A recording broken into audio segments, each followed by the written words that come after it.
ہمارے معاشرے اور سوسائٹی کے اندر بہت سارے لوگ اپنے کاروبار کی وجہ سے مقروض ہو جاتے ہیں اور قرض کی ادائیگیاں اتارنے کے لیے ان کو بڑی پریشانی کا سامنا کرنا ہوتا ہے۔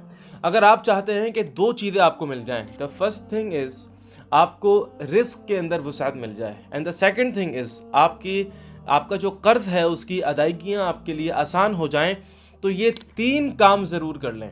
پہلا کام، چلتے پھرتے اٹھتے بیٹھتے آتے جاتے جب بھی یاد آ جائے اپنی زبان کے اوپر ان الفاظوں کو جاری کر دیں: استغفر اللہ الذی لا الہ الا هو الحی القیوم واتوب الیہ۔ دوسری چیز، اللہم اکفنی بحلالک عن حرامک واغننی بفضلک عمن سواک۔ اور تیسرا وظیفہ، کثرت کے ساتھ درود ابراہیمی، کثرت کے ساتھ درود ابراہیمی۔ یہ تینوں چیزیں اپنی لائف کے اندر آپ ان کر لیں، اللہ کی توفیق سے رزق بھی ان ہو جائے گا اور جو قرض ہے وہ اللہ کی توفیق سے آؤٹ ہو جائے گا۔ السلام علیکم ورحمۃ اللہ۔